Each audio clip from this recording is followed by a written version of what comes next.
Olá, tudo bem? Bem-vindo e obrigado por ter adquirido a videoaula Construindo um Fotógrafo de Sucesso. Eu preparei tudo com muita dedicação e carinho para você. Meu nome é Jared Endmüller e será um prazer poder lhe passar todo o meu conhecimento, adquiridos ao longo de mais de 20 anos de fotografia.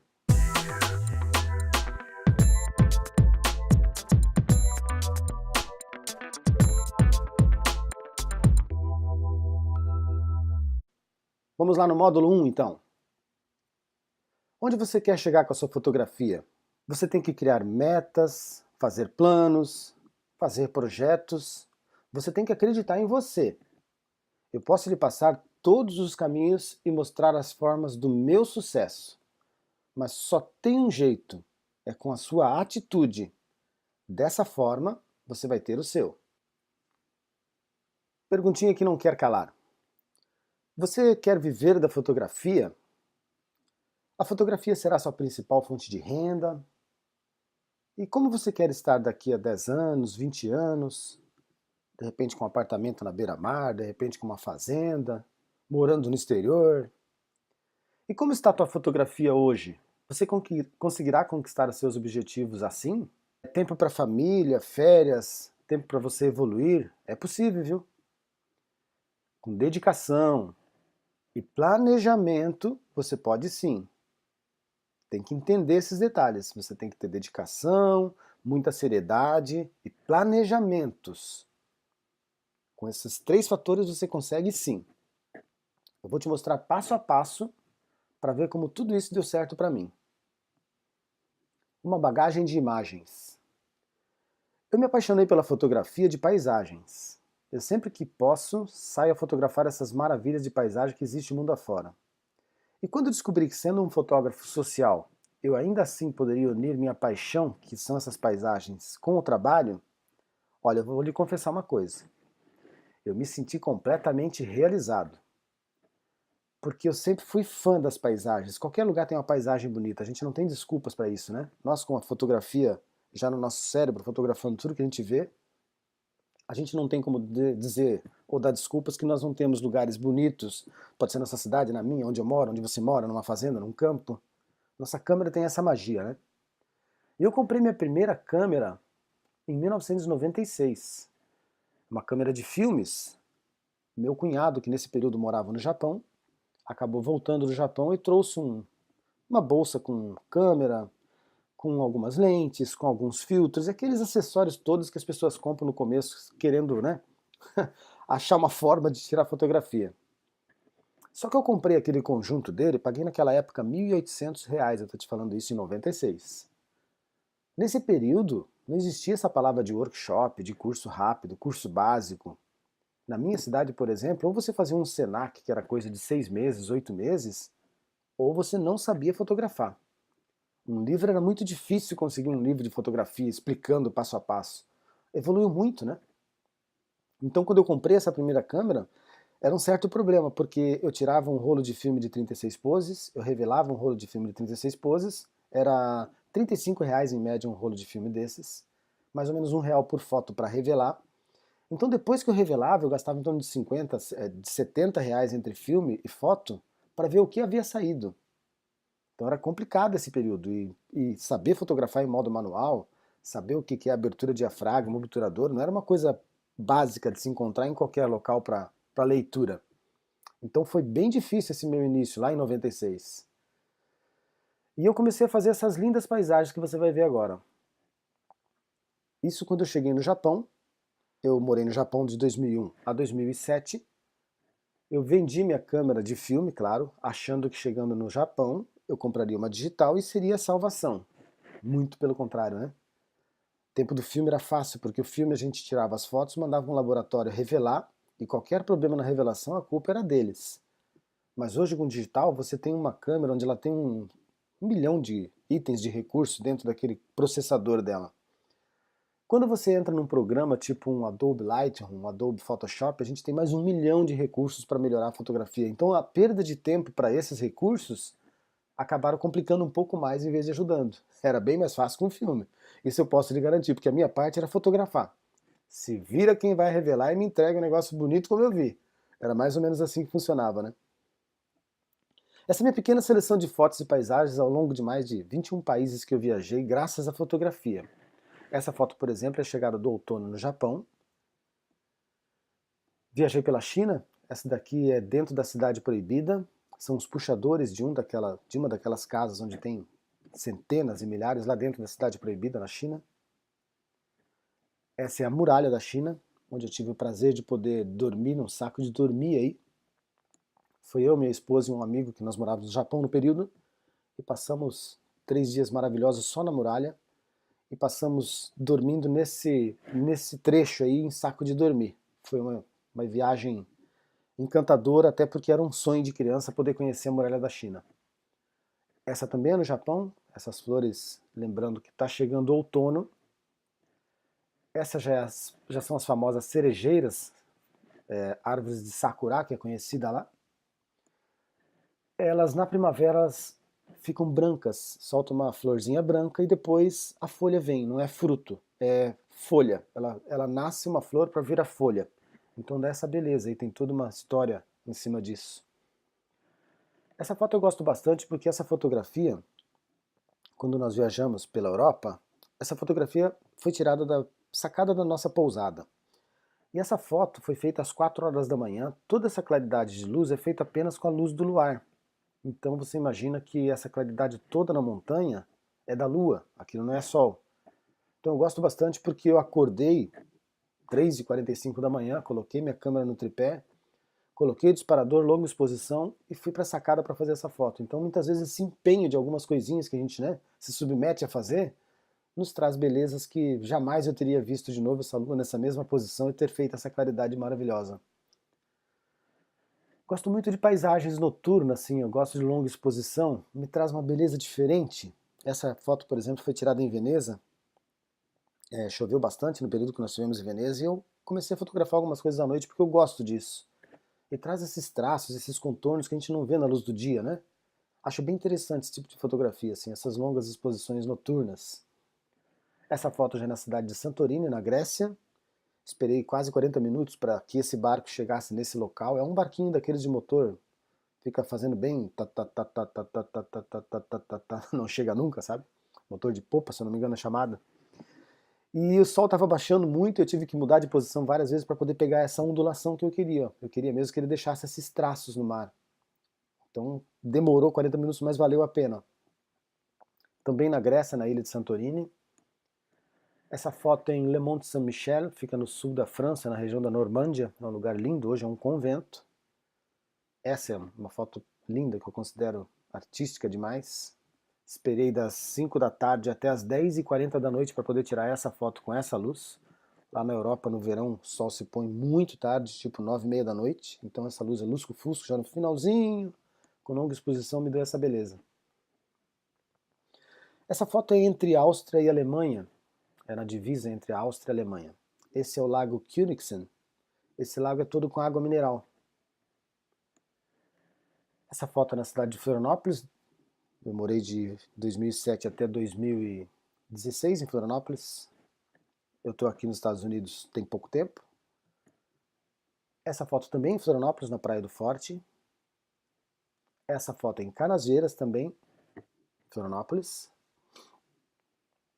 Essa é no Japão. Essa foto aqui eu demorei muito a fazer, porque essa foto eu morava próximo a esse local. Mas achar um dia que tivesse essa umidade, que os raios pudessem fazer esse reflexo, assim, literalmente esses canhãozinhos de luz, né?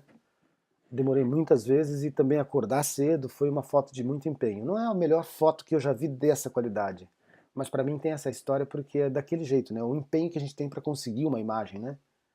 Então ela vale muito para mim por isso. Uma foto curiosa é essa daqui, ó. Isso é um lago, onde cresce aquela vegetação.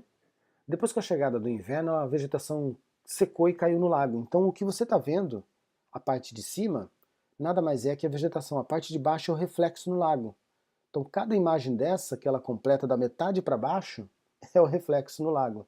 Se você aproximar bem, vai ver que está o fundo do lago ali. O lago deve ter um palmo de água no máximo. Sabe, é um laguinho bem seco, assim, raso. Então você imagina que é apenas o reflexo. Parece umas coisas em 3D, Mas são as magias que a fotografia consegue nos proporcionar, né? Essa foto é na estação de Osaka, estação de trem, na cidade de Osaka, também no Japão. E essa fotografia eu só apenas deitei ela, é uma parede de vidro. Eu tombei ela para deixar esse efeito mais curioso assim. Essa fotografia também é na Cidade Proibida. Isso daqui são os bancos onde as pessoas sentavam para ver o imperador falar.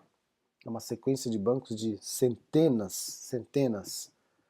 Eu apenas abaixei e consegui fazer com que desse esse efeito bacana aí. No começo, se eu não falo, as pessoas ficam perguntando o que que é, né? E curioso, por causa do ângulo, né? Uma magia da fotografia. Essa fotografia é bem curiosa, tem essa e mais uma que eu vou mostrar para você, porque eu estudei fotografia por 30 dias numa universidade em Barcelona. Logo depois que eu saí do Japão, que eram 6 anos que eu passei trabalhando muito, nós decidimos passar por 3 meses, que era o tempo do nosso visto válido, pela Europa. E eu decidi nesse período fazer um curso de fotografia. Então, depois de muitos anos, né, que eu já estava fotografando, decidi aprender um pouquinho mais, tirar minhas dúvidas. Você imagina que isso daqui, o nosso professor disse assim, eu quero que vocês vão para o Museu de Arte Contemporânea, vocês podem fazer foto dentro ou fora, mas eu quero que vocês tragam paisagens diferentes, eu quero que vocês trazem algumas belezas diferentes. Fotos que sejam coisas não normais que a gente se vê o dia a dia.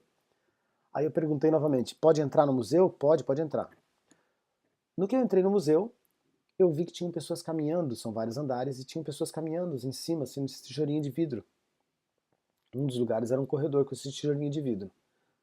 Aí passaram vários tipos de pés por aqui, mas eu esperei realmente dar esse movimento e acabei fazendo essa foto. Então são pessoas caminhando em cima do tijolinho de vidro. Causa um efeito muito bacana. E com essa foto e essa foto aqui eu fui muito elogiado na classe de 26 alunos. Todo mundo realmente ficou assim espantado porque eu consegui fotografias que não tinha nada a ver com o que todos estavam vendo naquele momento, né? Você imagina que esse local é o local onde compra a entrada para poder acessar o museu. Chama Museu de Arte Contemporânea em Barcelona. Eu fiquei um pouco mais alto, assim, encostado na parede, tirei as pessoas que estavam embaixo fazendo as cobranças das outras pessoas e peguei esse ângulo que é todo feito em gesso com luz dentro. Como era uma luz fluorescente, assim, eu acabei tirando a cor para dar essa beleza, esse efeito 3D, né? Essa profundidade. Se não com a luz amarela e com as cores que estavam, ela era muito chamativa, então ficou esse efeito e eu fui assim... O professor ficava de boca aberta por um período me olhando, dizendo como é que você conseguiu fazer isso? Daí aquela coisa, né? A magia da fotografia. É muito fácil hoje sair eu, você, mais 30 fotógrafos para um casamento, nós vamos poder trazer cada um uma fotografia diferente do mesmo casamento. Acho que essa é a magia, né? Agora, como a fotografia tá para mim no meu dia a dia, como é que eu faço isso, né? Como é que eu vou gravando essa fotografia? Eu, por onde eu estou passando, por onde eu vou seguindo, eu sempre estou avaliando e memorizando as locações.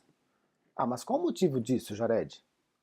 Olha, um dia eu penso em levar um casal a esse local para ser fotografado. Mas isso eu faço como andar para frente, para mim é praxe. Para mim já é bem comum passar e ficar avaliando, memorizando, fotografando na minha memória os lugares. Porque como nós somos fotógrafos, a gente vai fotografando tudo, né, gente? Você pode perceber que muitas vezes você está ali num local e diz, nossa, daria uma foto linda, ai, como isso aqui estaria bom. Ah, uma tele aqui, enfim, a gente sai fotografando. É como andar para frente mesmo, né? Agora, paisagens belas nós temos em qualquer local. A gente não pode dar essa desculpa, né? Ah, a minha cidade não tem. Eu tenho certeza que tem. Ah, você vai ter uma fazenda, um sítio, uma praça, uma casa antiga, um rancho. Nós não temos desculpas para isso. Ah, tudo bem, eu tive uma honra de morar em Florianópolis, onde tinham paisagens maravilhosas. Mas não é só ali. Muitas vezes eu saía das praias e ia para meio do mato para fazer fotos bonitas. Então a gente tem sim. Por onde eu passo eu vou memorizando. E eu quero te explicar exatamente como isso funciona para mim e que deve funcionar para você. Mas que muitas vezes a gente acaba deixando passar e não memoriza como um momento fotográfico para levar um casal. Uma fotografia de uma duna, uma fotografia com algumas vegetações, mas eu quero que tu veja a magia da foto. Eu estou vendo exatamente isso aqui. Essa é a fotografia que eu estou vendo. A única coisa que eu fiz da foto da direita foi apagá-los do lado esquerdo. Então eu estou vendo essa foto limpa, falei com o casal, olha, estou pensando na fotografia assim, vocês vão vir lá por trás, chegando aqui na minha frente vocês vão descer reto correndo, de mãos dadas, curtindo um e outro, com esse pôr do sol amarelado, vai ficar uma foto bem interessante. Mas eu queria que você fizesse isso de uma forma mais certa, para mim não perder e ficar aqueles passos atrás. Pode perceber ali que tem os passos atrás deles. Então eu não queria que ficasse dezenas de passos para dar aquela sensação de que foi passado várias vezes. Eu queria que tivesse cru, apenas esses passos. Eu expliquei antes, porque eu estou vendo aquela foto da esquerda já, e pedi para eles passarem. Então essa foto eu considero uma foto bem bacana por isso, é uma junção de efeitos bacana, uma luz quente, uma duna amarela, a sombra ficou bacana pelo pintar e descer, o movimento do vestido, do blazer dele. Então você perceba que a foto existe. Eu só complementei aquela beleza com o meu casal. Por isso que eu te falei que quando eu soube que eu poderia juntar a minha fotografia de paisagem com o meu trabalho atual, esse é o resultado que me traz essa felicidade. A mesma coisa nessa fotografia. Essa fotografia é um pôr do sol maravilhoso. Nesse caso é 2 pontos de luz a menos para dar esse contraste azul assim, né? Bem contrastado azul, bem forte o amarelo. Mas eu estou vendo essa foto. Mas eu tenho um casal comigo. Então, opa! A única coisa que eu fiz da foto da esquerda foi apagar o casal. Tanto é que se você olhar bem embaixo do sol ali, ainda está o pezinho dele bem fraquinho. Então é assim que eu vejo a imagem e é assim que eu estou compondo sempre, procurando para pôr o casal na frente. Essa fotografia é uma fotografia normal, um marzão lindo de viver, uma vegetação de beira de praia, muitas vezes, de mar, né? De costão, mas ela dá todo o charme quando tem um casal. Então eu já memorizei que era um casal aqui. Essa foto é curiosa. Primeiro porque essa foto eu levei vários casais para fazer fotos aí, e nunca existia esse cavalo branco. A maioria das vezes, 99% das vezes, tinha uma vaquinha malhada, feinha, tadinha. Era um local bem, bem bacana lá em Florianópolis. E eu programei para levar um casal para lá, quando eu cheguei estava o cavalo branco. Mas essa paisagem existe, esse céu azul e esse verde sempre estão lá. Só o cavalo branco e o casal, que realmente eu tive sorte no cavalo e compôs com o casal. Só apaguei de novo, tá? Só para você entender que realmente é fácil. Essa foto é um rio, chama River Cherokee. Isso mesmo, é Rio Cherokee, que fica aqui nos Estados Unidos, na cidade de Atlanta. Quando eu vim para cá em 2009, fotografei um trash de dress e coloquei um casal aí nesse lago. Você pode ver que nesse rio, desculpe, tem um casal no reflexo ali, ó, que é exatamente esse casal. Então eu vi essa beleza, fotografei com a minha cabeça e disse, opa, vem cá, que tem uma foto bacana. E levei o casal para isso. Então nós não temos desculpas. Nós, profissionais, temos que achar essa magia em qualquer lugar. E muitas vezes a gente acaba deixando passar despercebido lugares fantásticos por não ter feito uma fotografia na nossa mente e não ter acreditado naquele lugar. Mas com um casal tudo muda. Então eu sou muito realizado hoje por eu poder fazer exatamente a minha fotografia de paisagem, mas unir com um trabalho que me dê renda. Não que a paisagem não me dê renda. Ela é muito mais difícil dado que um casal. Então eu consegui juntar. Essa foi a parte boa desse negócio. E é comum, como eu falei, um passeio no parque. A foto da esquerda foi tirada com o celular. Eu gosto muito de passear de bicicleta. Sábado de manhã eu saio realmente passear. Dias de semana eu ando em ritmo de velocidade mesmo, faço ciclismo. E sábado e domingo, bem cedinho, eu tiro para passear um pouco. Ou sábado ou domingo eu tô assim em lugares novos para conhecer novos. Enfim, pode ser uma floresta, pode ser um parque, pode ser um condomínio, onde eu puder entrar de bicicleta eu tô no meio, para fotografar na minha memória e poder levar um casal. E essa foto da esquerda foi exatamente assim. Estava passeando nesse parque, fica acho que uma milha, 1,5 km daqui da minha casa, e eu acabei vendo esse deck. Eu falei, cara, isso aqui vai ficar legal para uma foto, indiferente se for um modelo, se for uma gestante, se for uma família, se for um book de 15 anos, um homem, o que tiver que ser feito é um lugar bacana para isso. Não deu outra. Entrou em contato comigo a Tanise, essa gestante, e eu falei, olha, tem um parque muito bacana aqui, que tem muita vegetação, tal, a gente pode fazer algumas coisas nessa vegetação e depois ir para a praia, como você realmente quer. É até uma dica legal, tá? Muitas vezes a pessoa tem uma indicação para te fazer sobre a locação que ela quer, você não deixa de fazer na indicação que essa pessoa quer. mas tenha em mente a sua locação, que é uma locação que vai lhe render aquele portfólio, aquela foto exatamente como tu planejou. Porque eu vou te contar, já entrei em roubadas no começo, tá? Ah, mas eu queria fazer, sabe aonde? Na fazenda, não sei de quem, que é meu amigo, tu chega lá, não tem nada, é uma árvore e um tronco, você fica ali 2, 3 horas fotografando uma árvore e um tronco. Então tem que ficar muito atento a isso. Nesse caso aqui eu ofereci para ela essa minha primeira locação e depois a gente foi na praia, que ficava próximo, mais uns 10 minutinhos de carro no máximo, para poder fazer as fotos dela. E aí saiu perfeito. Mas você vê que eu passeando, achei a locação, fotografei na minha cabeça e levei o casal. No dia que eu cheguei lá, tava essa luz bonita, desses raios de luzes, de sol, eu acabei fazendo essa foto bem interessante. Tem uma sequência dessa foto aí, muito bacana.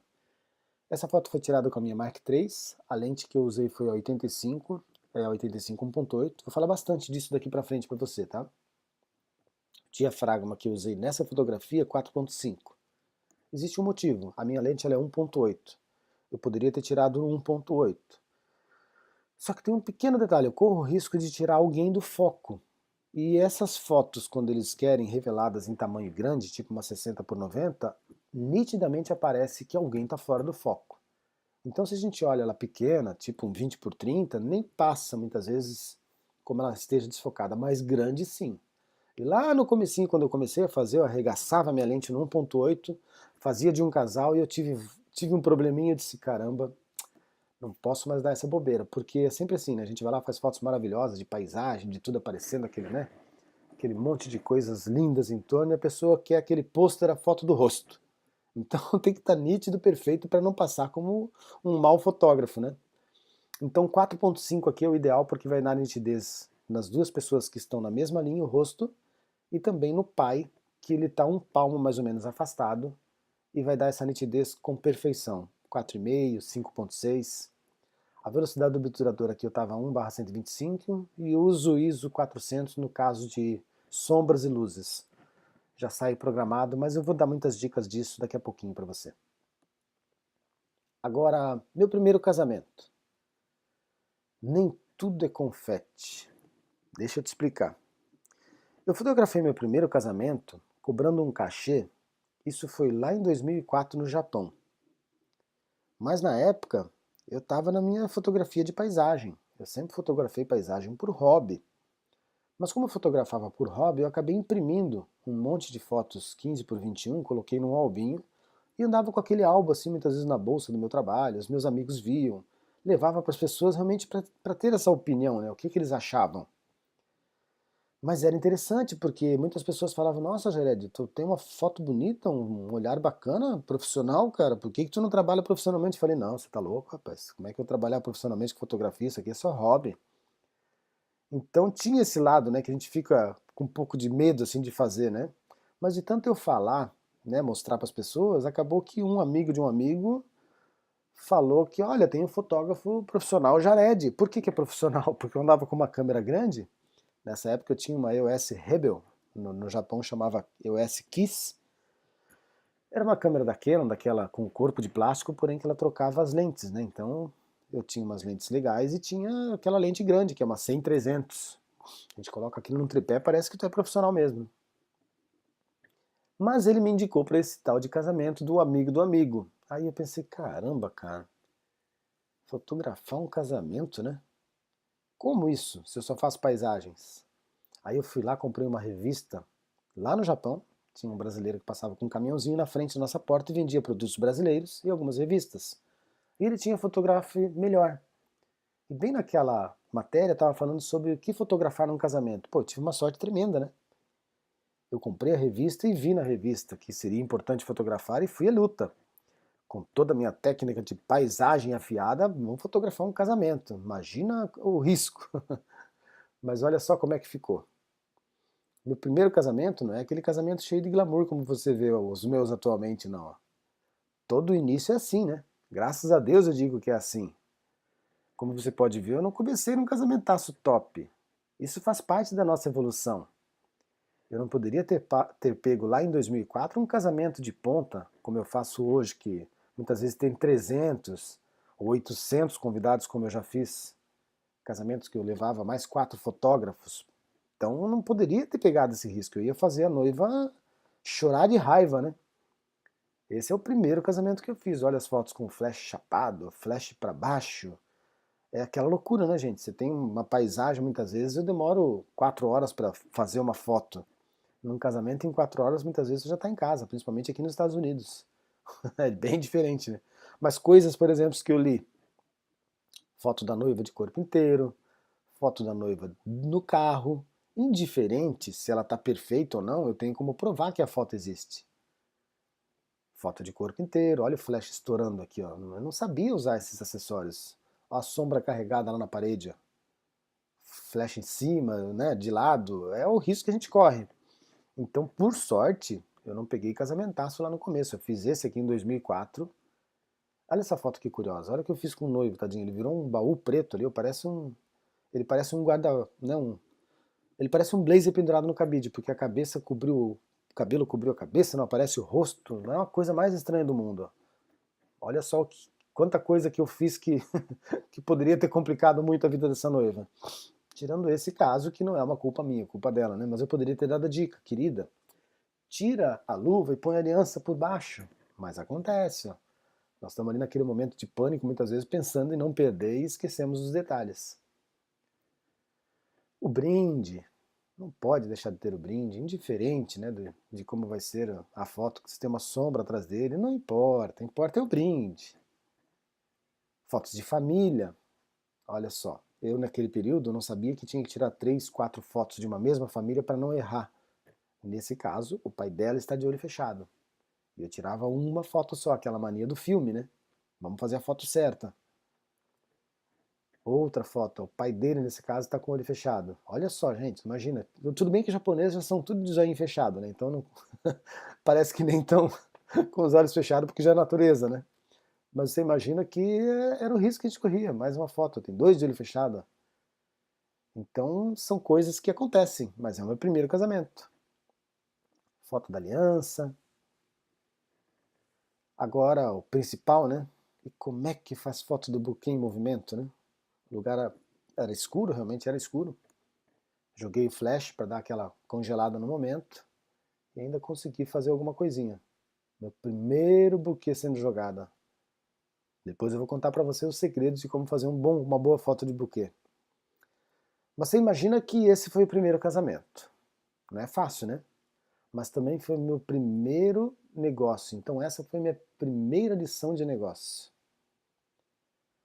O que eu quero dizer com isso? Eu havia cobrado dessa noiva porque até então eu fazia fotos de paisagem. Ah, mas ela queria que eu fosse o fotógrafo do casamento. Daí eu disse, ah, não, eu faço, mas eu vou ter que te cobrar. Daí ela falou, ah, e quanto que tu vai cobrar? Eu disse, $100. Não é em dólares no Japão, a moeda chama iene, mas o que eu recebi era equivalente a $100. Após eu entregar as fotos para a noiva me cobrou de uma foto, apenas uma foto. Ela disse, ah, Jared, sabe o que que é? Eu não vi a foto daquele docinho. Eu, sinceramente, não fiz a foto daquele docinho. Eu não havia fotografado aquele docinho. Aí foi a minha primeira lição do que a gente tem que fazer.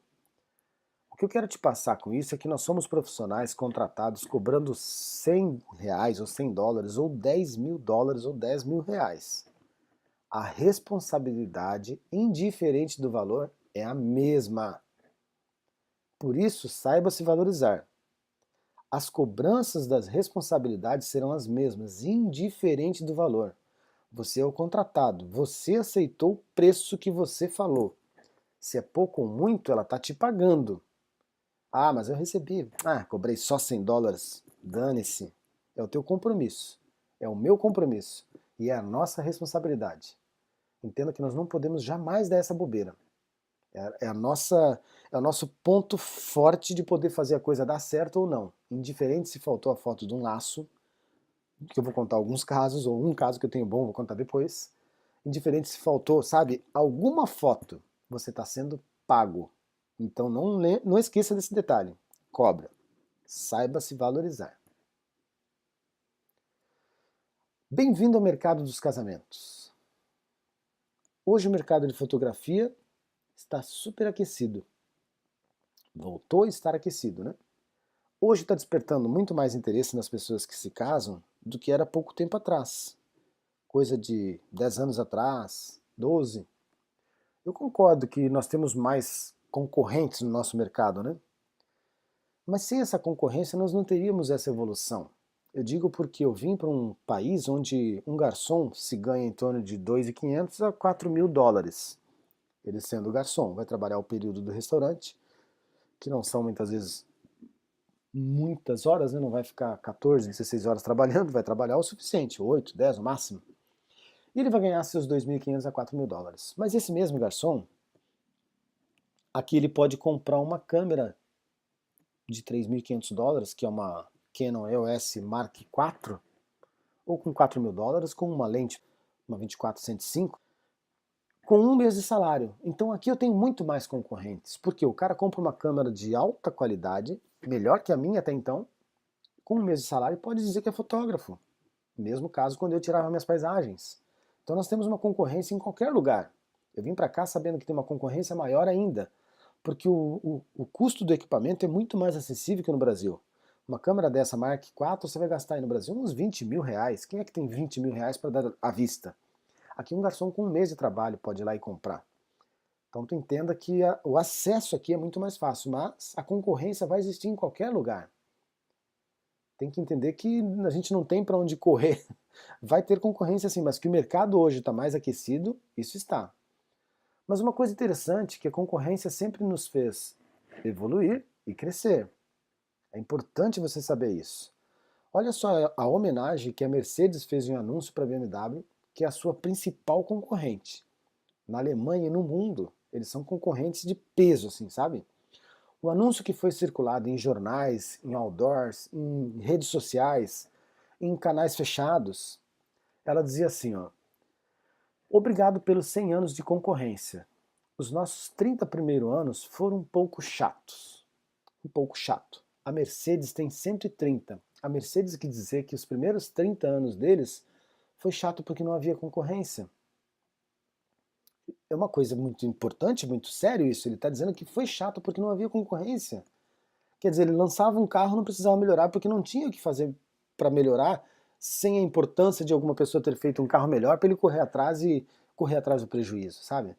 É isso que você tem que entender. A concorrência vai existir sempre, mas ela vai te fazer evoluir, vai fazer crescer. Olha hoje a qualidade dos dois carros e me diga se não foi muito válido esse tipo de concorrência. E é assim que funciona. Ah, nós temos muito mais fotógrafos? Temos. Eles têm muitas fotos bonitas? Tem. Mas é isso que nos faz correr atrás. É exatamente isso que nos faz dar esse gás diário de matar um leão por dia. Então, melhorou a fotografia, a gente está com o mercado aquecido, tem mais concorrente, mas é tudo muito evolutivo. É o que faz crescer realmente, é o que te faz correr atrás e é o que te faz pensar que você tem que melhorar. Então dê valor a esse detalhe. A fotografia de 10 anos para cá, ela evoluiu muito. Antes disso, você pode ter certeza que cada família tinha o seu fotógrafo de confiança, assim como era o seu doutor naquela época. Você pode lembrar que na tua cidade deveria ter um fotógrafo famoso. Na minha tinha, fotógrafos, né, eram dois irmãos. E hoje, com a evolução da internet e as tecnologias disponíveis, tivemos uma revolução nessa categoria. As noivas querem hoje os fotógrafos mais badalados nas mídias e redes sociais. E é nessa hora que você pode se dar bem. É nessa hora que você pode se dar muito bem. Mesmo não tendo um grande nome na tua cidade, você pode fazer o teu nome chegar a ela rapidamente. Então nós vamos falar um bocado sobre isso também, tá? Mas saiba que ela evoluiu muito a fotografia, porque antes a gente tinha só aquele fotógrafo clássico da cidade. A minha cidade hoje deve ter uns 600 mil habitantes, minha cidade natal que é Joinville, né? Onde eu morei de 2007 a 2016 foi a cidade de Florianópolis. Florianópolis deve ter hoje uns 500 mil, a capital, mas existe até hoje o fotógrafo da cidade de Florianópolis, existe até hoje o fotógrafo de Joinville. É o grande nome da cidade. Entenda que eles têm uma fotografia mais clássica, enfim, mas os pais das noivas muitas vezes queriam que fossem feitos com aquele fotógrafo. Por quê? Ele fez os 15 anos dessa noiva, ele fez o casamento da família e era assim que funcionava. Hoje não. Hoje isso mudou, graças a tudo isso que eu passei para você. As redes sociais, as mídias podem te levar à frente da tela deles de imediato. E conforme você vai pulverizando o seu nome nesses sistemas de redes sociais e mídias, rapidinho você pode ser famoso na tua cidade. Eu vou te mostrar como isso deu certo para mim. Continuando no bem-vindo ao mercado de casamentos, uniões lucrativas. O mercado aquecido de casamentos é filão para empreendedores com habilidade de planejar. Olha bem isso, hein? Com habilidades de planejar, já falei disso aqui no começo. Nós estamos falando que em 2015, em época de crise, 2016 em época de crise, foram investidos 14 bilhões de reais nesse mercado de casamentos. Em 2016, com o mercado em baixa, como dizem, né, as crises, 16 bilhões. Teve um crescimento de 15 para 16 de 14,3%. É muita coisa, tá? A gente está falando que mesmo no meio a uma crise, em meio a uma crise, os casamentos não pararam. Eles podem ter enxugado um pouco o tamanho das festas, das despesas, concordo, mas eles não pararam de ser feitos. Quando a pessoa bate na tecla que vai casar, eu vou casar em 2018, ela vai casar em 2018. Vai estar uma crise, mas ela vai casar em 2018. Ela programou, é o sonho da vida. Empresas atuantes. 8.300 na área de organização de eventos, buffet, filmagens, que entra no nosso caso também, de festas, né? 45 mil empregos gerados. Tamanho do mercado, 34 bilhões de solteiros entre 20 e 40 anos. 1 bilhão de casamentos, desculpe, 1 milhão de casamentos realizados em 2016. É coisa, viu? Não tem desculpa, o mercado está aí. Bem-vindo ao mercado de casamento. Realmente ele está aquecido, não para. E assim que passar, como dizia o presidente Lula, essa marolinha, ruim do jeito que está o Brasil, prepara para muito mais que isso. Então, se você está decidindo entrar no mercado de casamento, você está no negócio certo. Porque tem concorrentes? Tem, mas o mercado não parou de evoluir. A diferença de um ano para o outro foi de 14%. São mais alguns milhões de reais investidos e mais alguns milhares de casais se casando. Então, bem-vindo. Bem-vindo a esse mercado que com certeza você vai se dar muito bem. Agora, quando eu comecei? Eu comecei aqui no Brasil como segundo fotógrafo. Logo após eu concluir um primeiro workshop que eu fiz de fotografia de casamento com o fotógrafo Anderson Miranda. Ele morava em Florianópolis nesse período e deu um workshop em 2007, outro em 2008 e vários dali pra frente. Mas o fotógrafo Anderson Miranda, ele tinha um segundo fotógrafo que chamava Fábio Azanha. Ele olhou as fotos do Fábio Azanha e falou: Fábio, cara, as tuas fotos estão lindas, bicho, é um desperdício eu ter você como meu segundo fotógrafo. Segue o teu caminho. Eu arrumo algum outro segundo fotógrafo para trabalhar comigo e você faz a tua vida. Aí o Fábio seguiu o rumo dele. E eu, logo depois que eu fiz o workshop, eu precisava trabalhar como segundo fotógrafo. Por que isso? Porque até então eu tinha feito o workshop e sabia que existia esses segundo fotógrafos que trabalhavam para uns grandes fotógrafos. E eu procurei quem? Fábio Azanha, que era fotógrafo do Anderson. Procurei um grande amigo meu hoje, que é o Júlio Trindade, que é um parceirão do coração mesmo. E procurei um grande amigo meu também, que são amigos hoje, eu digo, o Manolo Rodrigues, que é de Camboriú. O Júlio Trindade é um cara maravilhoso nos casamentos lá em Floripa, dá palestra, monta workshops. O Fábio Azanha mora na Europa atualmente, mora em Portugal. E o Manolo Rodrigues trabalha com casamentos e tem um trabalho fantástico de estúdio em Balneário Camboriú. O Fábio estava decidido a ir embora do Brasil em 2008. Eu comecei com ele em junho de 2008 e ele estava decidido a ir embora para a Europa, morar com a esposa dele, que é europeia. E o Fábio falou: Jared, algumas noivas estão me pedindo as datas, só que eu estou indo embora e eu não tenho mais como fazer esses casamentos aqui no Brasil, eu não vou ficar vindo de lá para cá. Eu queria que tu fizesse esses casamentos. Eu falei: Fábio, você tá louco, cara? Como é que eu faço esses casamentos sozinho, homem? Eu não tenho nem contrato. Daí ele foi lá, me passou um contrato dele básico, falou: ó, aqui em cima tu tira esse logo, coloca o teu. Eu lembro que o contrato dele era uma página com algumas linhas, só era uma coisa muito simples lá em 2008, né? E ele me passou esse contrato, algumas noivas me contataram através dele, né? E eu acabei fazendo 4 casamentos já em 2008. Porque um foi de uma prima da minha esposa, que se casou em Belo Horizonte, e eu fiz o casamento dela sozinho. Sozinho, digo eu, solito. Fiz um casamento para quase 300 pessoas, uma responsabilidade tremenda, coisa que eu jamais faria de novo, sozinho. É o risco que a gente está fazendo a noiva correr, né? Pode dar qualquer coisa em você. Mas eu fui 3 fotógrafos naquele casamento, porque eu tinha que pegar a entrada da noiva, saída do altar, a entrada do carro e o olhar do noivo. Foi a coisa mais alucinante que eu já fiz na minha vida. E eu precisava fazer um portfólio para mim, para poder vender para as noivas. Então foi uma loucura que deu certo, vamos dizer assim. Mas graças a essa prima da minha esposa e ao Fábio Azanha, eu consegui entrar nesse mercado de casamentos meio que de empurrão, assim, né? Porque eu fiz o casamento dela, eu fiz um portfólio e saí mostrando para todo mundo. Eu já estava vendendo até para a empresa dos álbuns o meu casamento, dizendo, olha aqui, ó, eu sei fotografar casamento, me ajuda a vender, porque tem que ser feito assim. É a nossa maneira de divulgar o nosso trabalho. E logo em 2004, com 4 casamentos, desculpa, 2008, você imagina que eu tinha um material para mostrar, e eu comecei a mostrar muito, sabe? Mostrar nas casas de eventos, para cerimoniais, enfim, fazer um barulho assim para poder dizer que eu estava nesse mercado. E com essa persistência, em 2009, eu consegui fechar minha agenda com 22 casamentos. É muita coisa. Um fotógrafo que começou em 2008, em junho, em 2009 já tinha 22, é muita coisa. Em 2010, 32 casamentos. 2011, 29. 2012, 26. 2013, 27. 26, 23 e 24. Eu vou explicar o depois, por quê dessa diferença, tá? É uma estratégia que eu montei para isso. Eu vou te explicar com maiores detalhes daqui para frente. Onde atender o seu cliente e como atender? Eu vou te explicar a seguinte questão. Eu atendi muito em cafeterias da cidade, funciona. Eu atendi muito, a maior parte dos meus atendimentos lá no começo, em 2008, 2009, 2010 também, em praça de alimentação em shopping. Uma coisa também que os clientes me pediam, você pode dar um pulinho aqui em casa? Também na casa dos clientes. Agora, na minha casa ou na sua casa, se você não tiver um escritório montado, uma parte separada para isso, não considero que seja bom. Prefiro que você vá atender em qualquer outro lugar. Se você tiver o teu estúdio ou o teu escritório, perfeito.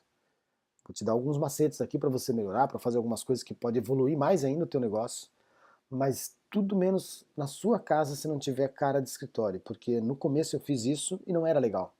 Primeiro que os clientes chegavam, eu tinha que, né, fazer aquele trato na casa e muitas vezes eles ligavam em cima da hora e tu não tinha tempo de fazer tudo que tu queria para deixar bonitinho, com cara de escritório, eu digo.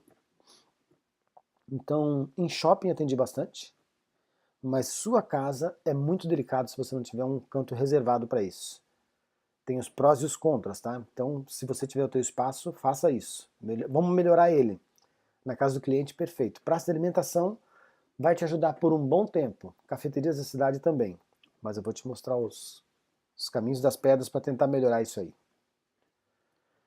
Eu consegui bons clientes em shoppings. Tanto é que você viu que em 2008 fiz 4 casamentos, em 2009 já tinha 22. E eu não tinha espaço de atendimento. Era dessa forma aí, ó. Eu chegando num shopping, minha esposa tirou essa foto, um pouquinho antes da gente mudar. E essa foto conta bem a história, como é que era. Eu gosto dessa foto por isso, porque era assim. Eu chegava com os meus pacotes de álbuns, pesado, né, gente? É um álbum de 30 por 30, deve pesar uns 3 quilos. Eu tinha alguns ali dentro, 35 por 35, enfim, computador. Mas como funcionava para mim? Eu consegui uma boa quantidade de clientes, mas eu não conseguia chegar no público dos meus sonhos. Mas esse caso aí me serviu como um bom aprendizado e uma boa alavanca. O que eu fazia? Eu marcava com o cliente 4h30 na praça de alimentação, na frente do McDonald's, na mesa na frente do McDonald's, na praça de alimentação do shopping tal. 4h30 eu marcava. 3h30 eu saía de casa, demorava meus 15 minutos para chegar no shopping. No máximo 4 horas eu estava na mesa sentado, eu já estava com os álbuns organizados, eu já tinha ido no banheiro, lavo as mãos, põe a camisa para dentro, passo um gel nessa minha cabeleira de rei aqui, nesse tupete, essa juba de leão aqui. Ia lá, me arrumava bem, esperava a mesa, esperava sentado na mesa, como se fosse o meu escritório. Eu estava com os álbuns colocadinhos nas mesas, eu estava com a calculadora, os papéis para anotação, meu cartão, minha proposta, organizado como uma mesa de escritório. E eu gostava de chegar no mínimo meia hora antes, para quê? Eu tomava um cafezinho, conversava com a minha esposa, a gente trocava algumas ideias sobre a proposta que a gente havia montado para essa noiva. Qual que era a grande vantagem disso? A hora que a noiva chegava, estava tudo organizado. Ela se sentia bem, parecia que ela estava assim no nosso cantinho de trabalho. Nada mais era que uma mesa de shopping. Uma vez aconteceu de eu ter que atender uma outra noiva antes e cheguei atrasado naquele atendimento no shopping. Foi a pior coisa que eu fiz na minha vida. Porque além de chegar todo maltrapilho, vamos dizer assim, com esses álbuns todos pendurados, computador, meio que correndo, meio que suado, você chega fora do ritmo do trabalho. Não é não? Quando a gente chega atrasado em alguma coisa assim, tu tá fora do eixo, né? Então, olha, foi uma negociação muito difícil para ser feita com aquela noiva. Eu quase perdi aquela cliente. A melhor coisa é você chegar antes, se programar, sabe? Chegar mais livre de mente, assim, para poder fazer um bom negócio para aquele teu cliente. Você estando no seu espaço, é a mesma coisa. Antes da noiva chegar, sentar já no lugar e aguardá-los. Para você estar apto a fazer um bom negócio. Ah, já estou chegando aí porque eu me atrasei. Quando você faz isso, a coisa toda fica fora dos eixos, tudo fora do trilho. Agora, isso deu certo para mim, como eu falei. Realmente eu atendi muito e deu muito cliente. Mas para evoluir, você terá que pensar num local próprio. Sabe, alguns conhecidos meus, no início, dividiram espaço com cinegrafistas. Então você entenda que se você não tem um espaço bom, você não tem um espaço de atendimento, você pode muitas vezes dividir o teu espaço com alguém. Justamente para você não correr risco de ficar sem ter os melhores clientes por isso, sabe? Você passa mais confiança tendo um espaço físico próprio. Essa é uma parte bem importante. O meu principal objetivo sempre foi fotografar o público classe A. Mas qual o motivo? Os casamentos são lindos, são cinematográficos, os portfólios são maravilhosos, o valor cobrado pelo trabalho é bem mais satisfatório. E um detalhe importante, o status do fotógrafo por ter sido ele o escolhido para estar naquele evento de ponta. Faça você o casamento da filha do prefeito e me diga se você não vai virar o fotógrafo ou a fotógrafa da cidade. Eu tenho certeza que isso acontece assim. Agora, por que essa busca? Quando eu comecei a pesquisar sobre fotografia de casamento, antes mesmo de eu ter feito o workshop com Anderson Miranda, a gente comprou uma revista de casamentos. Nessa revista, o que ela mostra? Os melhores casamentos que existem. Você pode procurar na tua cidade. Você procura uma revista hoje sobre casamentos, não vai aparecer, infelizmente, o casamento daquele casal simples, que casou na igreja no fundo do bairro. Não chega naquela revista. Os casamentos que chegam nas revistas são os mais tops, porque eles querem vender as coisas mais lindas. E eu, quando comprava as revistas, olhava aqueles casamentos e falava, ué, não estou vendo isso nos meus casamentos, o que está acontecendo, né? Então eu sempre busquei por fotografar o público classe A, justamente para ter isso, para ter esses casamentos cinematográficos, para ter esses casamentos maravilhosos comigo e para ter portfólio para vender bem. A partir do momento que você tem um portfólio maravilhoso como esse, você pode cobrar mais. Então é bem importante isso, sabe? O público bom. Qual é o perfil do cliente que você se enquadra agora? Preciso que você pelo menos entenda essa tabela. É apenas uma referência para você saber o que está dentro da tua realidade. Você tem um público de classe baixa, você tem um público de classe média, você tem um público de classe alta, ou começam nas classes tipo classe A, AA ou AAA, extremamente milionários, né? Por eu ter sempre pensado em ter esse público, eu consegui toda essa classe que você está vendo. Eu consegui a classe baixa, eu consegui a classe média, eu consegui a classe alta e a super alta de riquíssimos, onde um casamento muitas vezes chegou a gastar US$ 1 milhão. Mas fiz casamento de R$ 10 mil e fiz casamento até de graça para um amigo que pediu de um casal de funcionário deles que não tinha condições de ter o casamento. E eu acabei fazendo. Então eu estive em todos esses públicos. E eu posso lhe confessar uma coisa com voz cheia, com a boca cheia. A melhor classe para se trabalhar, ela está na classe média. Média alta, média baixa ou classe média. A classe alta é muito exigente, a classe muito alta, o grupo de conjunto que faz o casamento é extremamente exigente. E é muito difícil para a gente ter conforto nisso, é muita pressão, vamos dizer assim. Pressão que eu digo de uma parte chata, que não cabe a você consertar aquela pressão, mas eles querem te botar pressão porque eles estão sob pressão. Então, a classe que mais me deu prazer de trabalhar e que mais me dá é realmente a classe média. Tem essa média que você pode ver ali, ó. Agora, entenda que os investimentos nesses casamentos, indiferente disso, você tem que valorizar a tua fotografia. E a classe média valoriza. Muitas vezes nem pede muito desconto. A classe alta, muito alta, vocês não têm ideia. Você não tem ideia do sofrimento que é muitas vezes fazer uma cobrança de um casamento de 20 mil reais, sendo cobrado de uma classe alta. É choro total. Porque o rico, ele quer cada vez mais riqueza, ele quer ficar cada vez mais rico. As pessoas de classe média, eles entendem que você precisa assim como ele precisa. Os pobres não têm muito, então eles querem muitas vezes fazer uma coisa mais simples, só enxugar, só enxugar, só enxugar, acaba te complicando e fazendo tudo errado.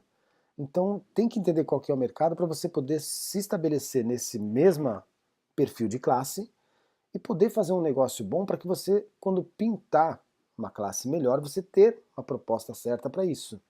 Eu vou te mostrar uma fórmula de proposta que deu certo para mim, mas que você tem que entender pelo menos qual é a classe que você trabalha. Como eu falei para você, eu trabalhei em todas elas. A melhor, sem sombra de dúvida, é essa classe média.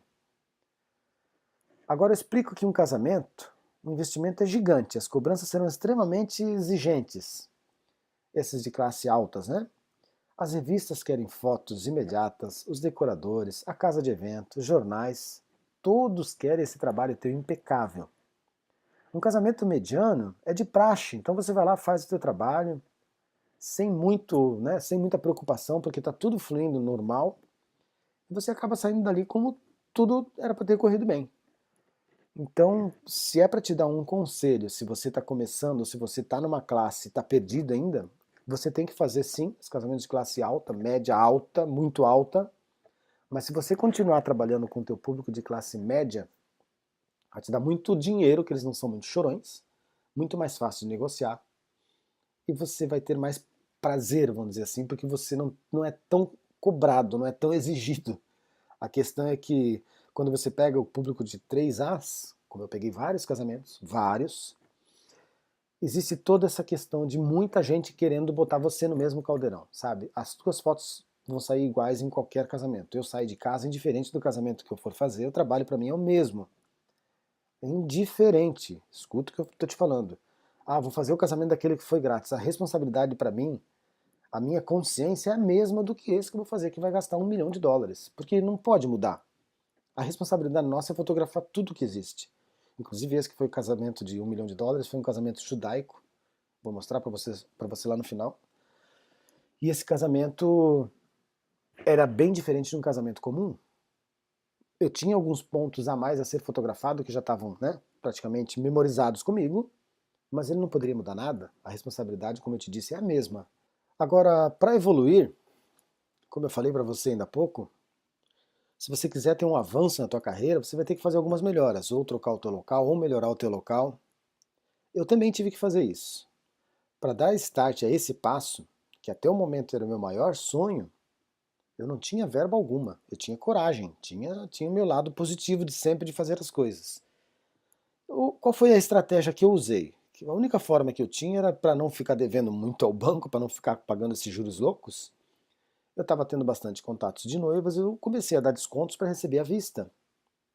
Ah, aquelas noivas queriam me pagar à vista ou que não queriam, eu dava um descontinho para poder oferecer a ela um pagamento à vista e explicava a situação. Eu dizia, olha, eu estou melhorando o meu espaço, eu estou mudando para o meu espaço novo, e eu vou te dar um desconto para você me pagar à vista que eu estou precisando desse dinheiro para fazer esse investimento lá.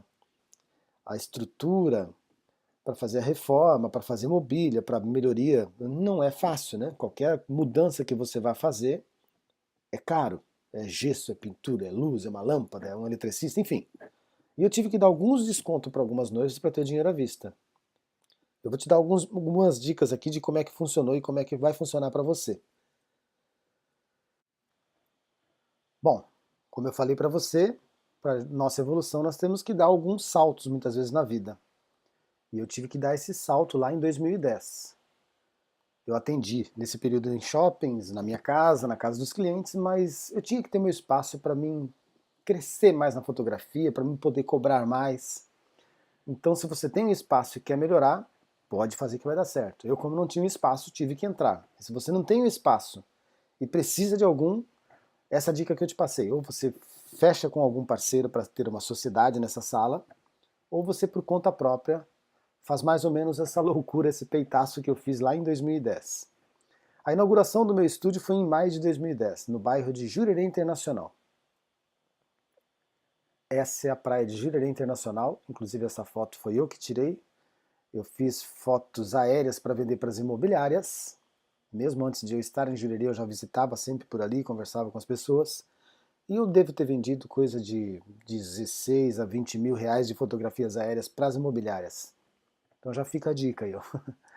Peguei um avião desses de paraquedismo, fiz a foto desse bairro e vendi para quadro pronto, de 1 por 2, 1 por 3, 1,5 por 2,5, enfim, para as imobiliárias terem para mostrar onde é que ficam as casas e os lotes. É bem procurado isso. Mas voltando ao estúdio, por que Jurerê Internacional?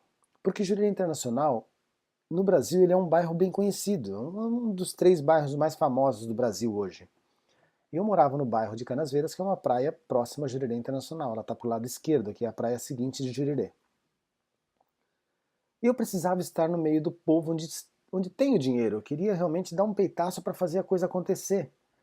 Então eu meti as caras, procurei uma sala lá e achei uma sala bem bacana, que é exatamente essa sala aqui, ó. É uma sala com 2 andares, em cima a gente fazia parte de tratamento de imagens, de álbuns, enfim, e a parte de baixo é a parte de atendimento. Como você pode ver lá em cima tem um mezanino. Era uma sala de esquina, era uma avenida principal. Essa é a parte do fundo, na rua lateral, no caso, que também levava à segunda avenida principal, só tinha 2 avenidas em Jurerê, uma era essa do meu estúdio e a outra mais próxima um pouco à praia. Estrategicamente, esses móveis foram colocados dessa forma, lhe explico. Por falar em móveis primeiro, vou te dizer que todos esses móveis eu comprei nas lojas que estavam vendendo os móveis, mas eu comprei do mostruário, para não investir muito, porque aquela coisa, é tudo muito caro no nosso início, né? Eu não tinha muito dinheiro. O que eu fiz foi ter dinheiro fazendo esses negócios bons para as noivas, mas eu não tinha dinheiro. Então eu tive que fazer da forma que eu pude. Por sorte, a minha sala já estava com a iluminação pronta, eu só fiz algumas melhorias básicas, fiz uma pintura, arrumei alguma coisinha no gesso, o piso já estava, enfim, já estava tudo semi-pronto. E eu acabei tendo que colocar esses móveis que eu fui comprando nas lojas onde eram demonstrações. Isso para dar essa melhora grande no espaço, que já era bonito.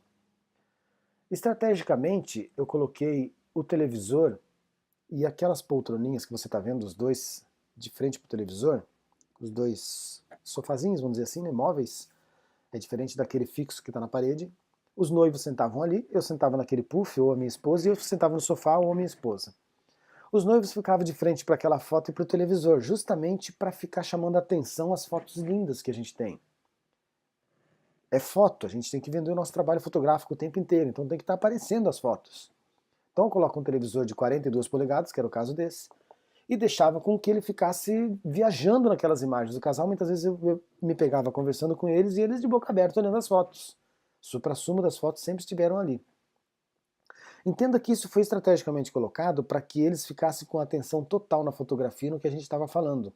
Eu não queria que eles ficassem virados para a rua para não ter o problema de perder o foco. Eu preciso fazer a minha venda do meu pacote fotográfico de casamento. Isso é bem importante, a gente está sempre ligado em tudo quanto é detalhes assim, sabe? Então esse é o meu espaço. Agora, por essa mudança de estratégia, eu tive que dar esse peitaço de fazer a coisa melhor, eu queria melhorar o meu nível, queria melhorar o meu público, queria melhorar a minha renda. Então eu tive que pegar um espaço para ter essa melhora. Mas por ter mudado para o meu estúdio, para o meu lugar físico, eu aumentei em 40% os fechamentos dos contratos. Eu aumentei muito, eu tive muita melhora. Você pode ver que de 2009 para 2010 a diferença foi de 10 casamentos. É 40% do negócio que aumentou.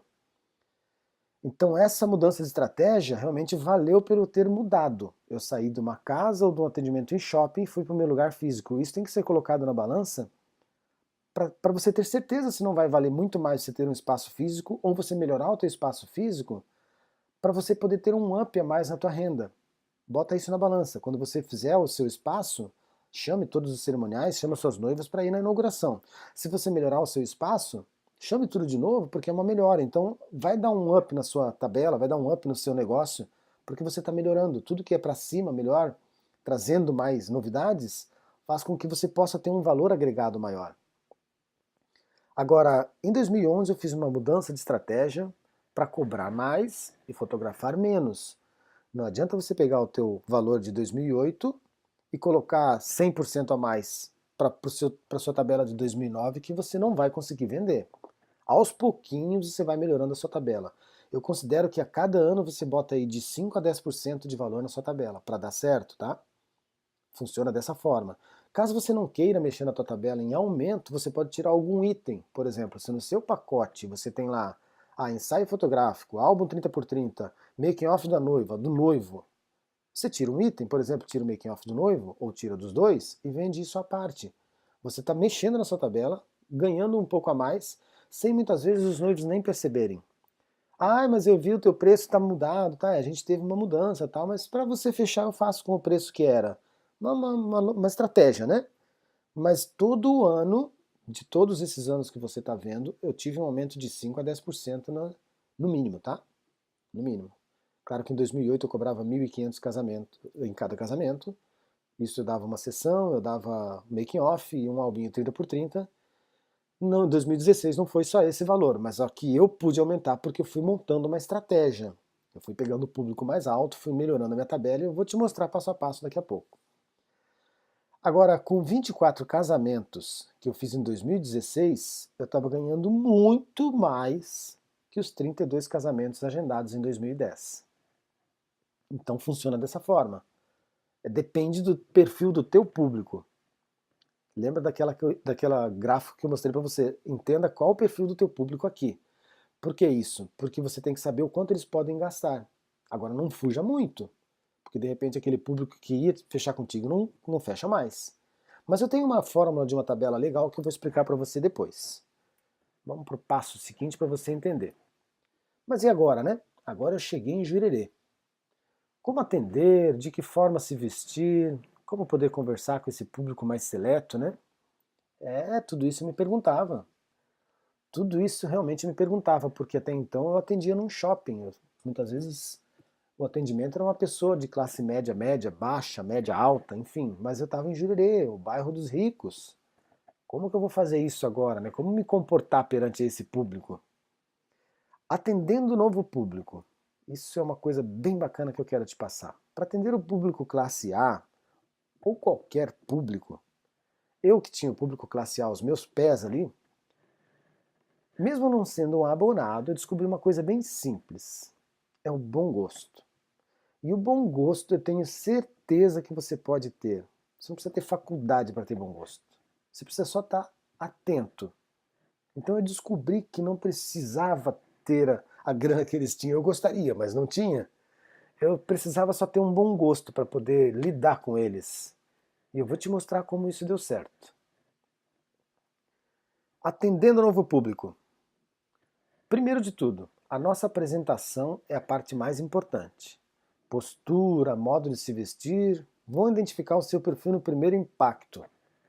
O cliente, indiferente do cliente, ele vai chegar, olhar para você, ele vai te medir como se fosse te dar uma roupa, né?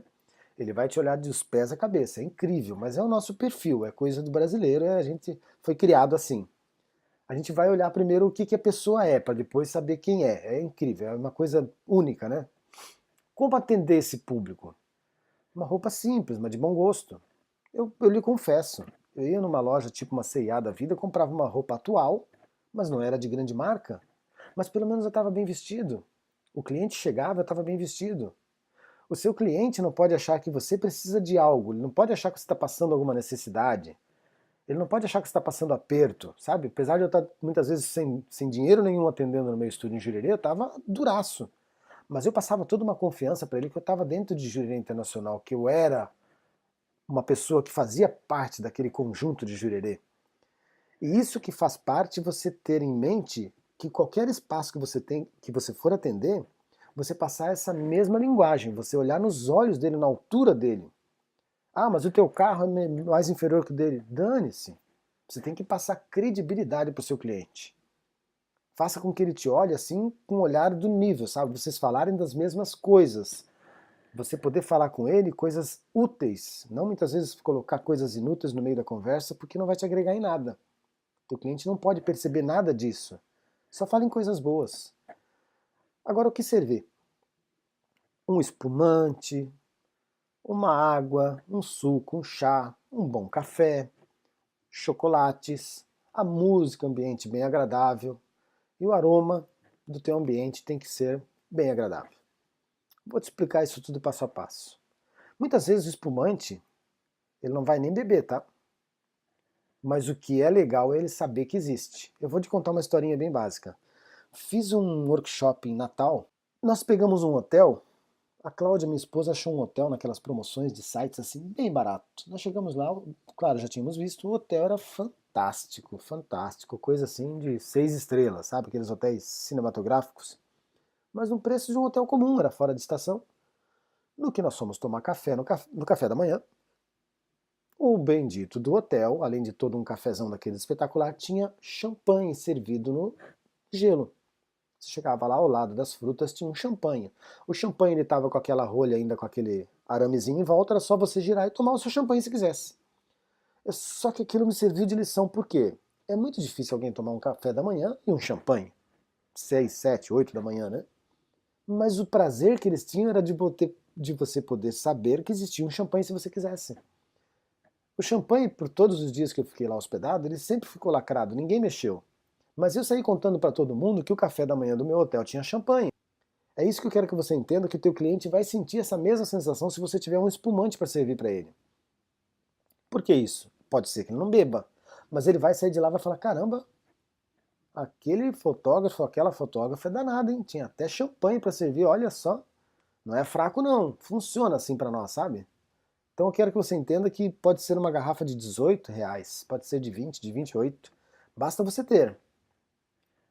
Chocolatinho. O que eu tinha de chocolatinho? Chocolatinho da Copenhagen. Por que Copenhagen? Não estou ganhando nada com isso, então eu quero que você entenda que é só para tua ajuda mesmo. Copenhagen porque é uma marca elegante no Brasil, são chocolates mais finos, e o custo dele para um chocolate comum, popular, tipo um bis, a diferença é mínima. Você vai ver que eu vou te mostrar o valor depois ali, a diferença é mínima. E a vantagem de ter um chocolate diferenciado. Essas pastilhinhas ali, por exemplo, é uma pastilhinha, parece uma moedinha, você põe na boca, ela derrete. É baratinho, vem numa caixinha, um saquinho com vários. Aí tem os bombons. Mas ninguém pegava o bombom, porque era um bombom grande, com amendoim, fica limpando a boca, né? Então as pessoas pegavam aquelas pastilhinhas e comiam uma, duas, três, quatro. Prazer, estou passando prazer para eles. Outra coisa é essa água. Essa água é da Ouro Fino. Ouro Fino, eu viajei o Brasil inteiro e achava água Ouro Fino em qualquer lugar. Essa água não tem em qualquer mercado de bairro, mas ela vai ter no mercado maior da sua cidade. Essa água custa R$1,20 sem gás e R$1,50, se não me engano, com gás. É mixaria. Qual que é a grande vantagem dessa aguinha diferente? É porque os noivos vão olhar e dizer, poxa, que legal, olha que bonitinho isso. Muitas vezes eles não viram ainda essa água.